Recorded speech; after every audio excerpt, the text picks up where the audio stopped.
Alright, our first item are Pogs. Do you remember those colorful cardboard discs from the 80s and 90s? Most of them aren't that valuable, but there definitely are a few additions to be aware of for popular franchises. So if you find any Pogs that have any franchises on them, keep them.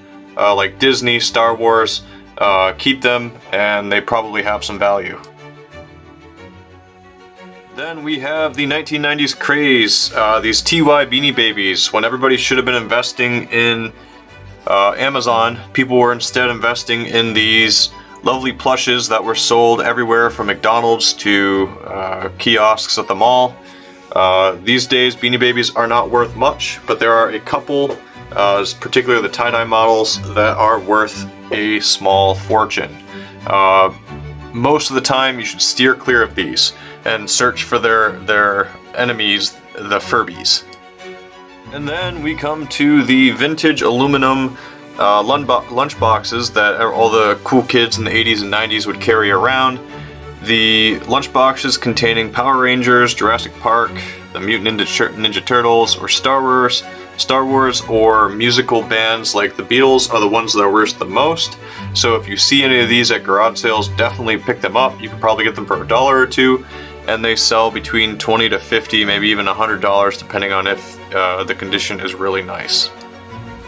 I'm sure this one goes without saying, but if you come across any Pokemon card collections and you look at the bottom of the card and you see that they were released in 1996 to 1999, you definitely want to be keeping an eye out for them. Or if you can see that they were released between 2000 and 2003 specifically, you probably have a small fortune on your hands depending on the conditions and any kind of markings on the cards. There is a chance that you could come across the Holy Grail, which is the first edition Charizard, and if you do, you are looking at between $4,000 to $10,000 depending on its graded condition. And I'm sure that you can probably understand that comic books have their values, definitely the ones from the 40s and 50s, but I was actually doing a purchase one time at a garage sale and I found a $20 bin of old, it was like a milk crate type bin, full of old comics, and I didn't think of anything of it. I just picked it up and brought it home. My wife, while I was out teaching one day, she texted me and found a comic that we ended up selling in an auction over $1,100 in value. So if you come across any comics, definitely take the time to stop and make sure that you're not leaving money at the garage sale. Normally these are the first things that get swooped up along with the video games, so you definitely want to get to them early. And you can use the image scanning feature on eBay or on Amazon to get actual estimates for the value. Nerf guns are another thing that you don't want to pass up. Oftentimes you find parents who are trying to sell their kids collection of Nerf guns and that are now teenagers.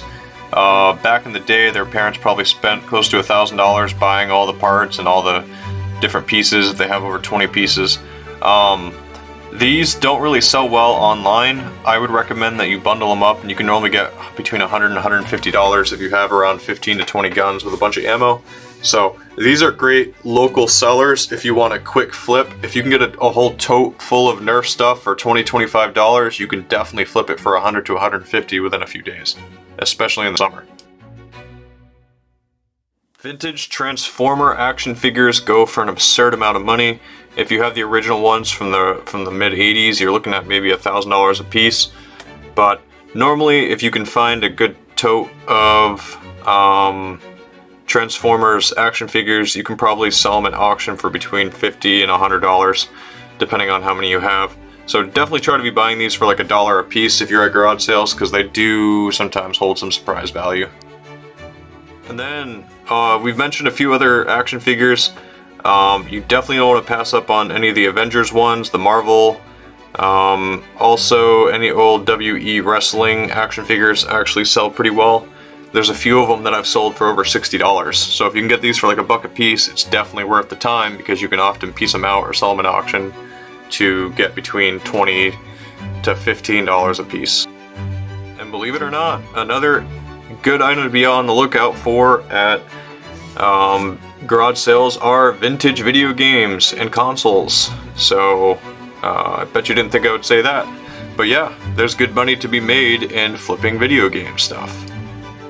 One of the coolest collections I ever bought of 1970s Star Wars action figures, like you can see here. I bought a whole mini tote for like $10, and there were probably 150 action figures in there.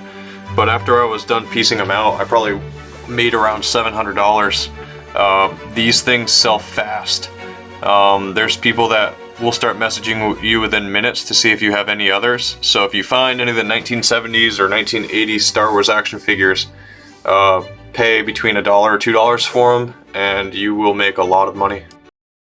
And don't be scared to pick up Legos. I know they're messy and they're annoying to step on, but if you can get Legos in the box, the money is unbelievable. I one time got a Ferris wheel Lego set in the box. I paid like $25 for it, and it sold for $400 within a day. So you can use the eBay scan or the Amazon scan to get an idea of what the going rate is. With Legos, really, if it's Star Wars, if it's Pokemon, if it's Nintendo stuff, they sell pretty well, but the further back you can go, the better. And Tamagotchis also, if you can get them for $1, they sell between $20 and $30. If you get the old Pokemon ones, they'll sell for more, but I had to include them in the list because they do sell for pretty good money. In addition to Pokemon cards, Marvel comic cards are also worth quite a bit. Normally each set can sell for around $100. I normally see these from the 90s, like 90, 91, 92.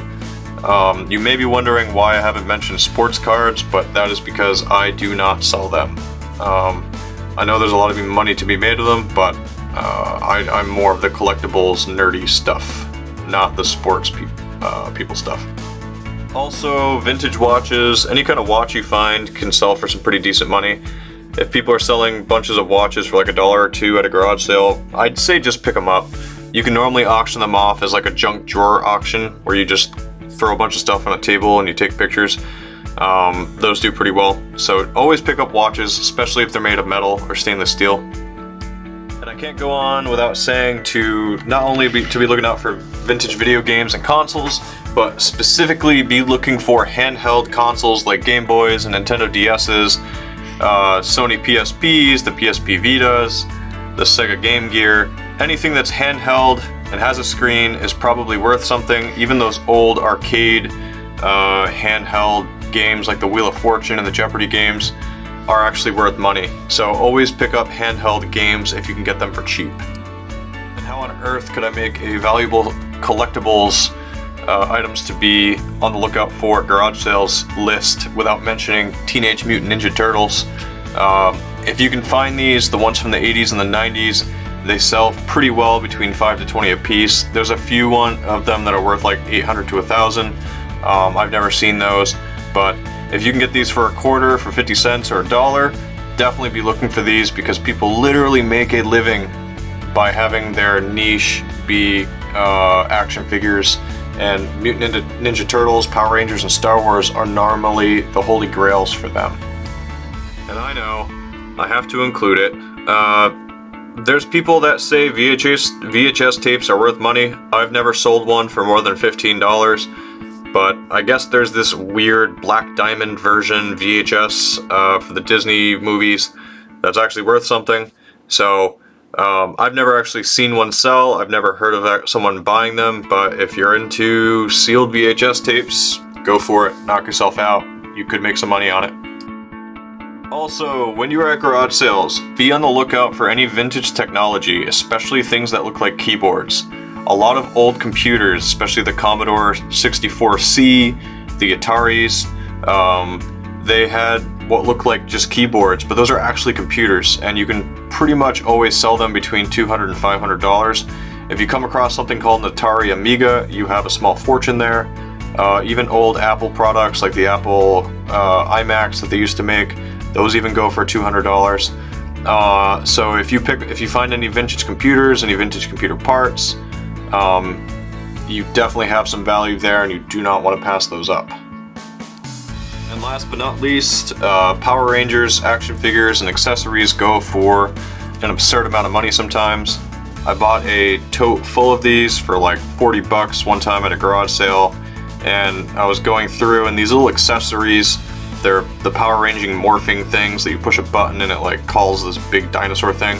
It was selling for like $130, and there were a few of them in there. So when you come across any Power Ranger stuff, don't pass it up. It can be as good as, if not better than, a video game collection, and I would highly, highly, highly stress always buying Power Ranger items, even if you have to pay up a little bit at the beginning, because more often than not, the value is going to be there in the end. So thank you so much for joining me on this list of 20 items to be on the lookout for at garage sales, estate sales, or moving sales. Hopefully, along with all the other movies or videos I've done, you're able to take some value from this and apply it the next time you go out collectibles, video game, or furniture hunting to make some extra gravy in your side hustle. Thank you so much for joining me, and I hope you guys have a great night. Thank you.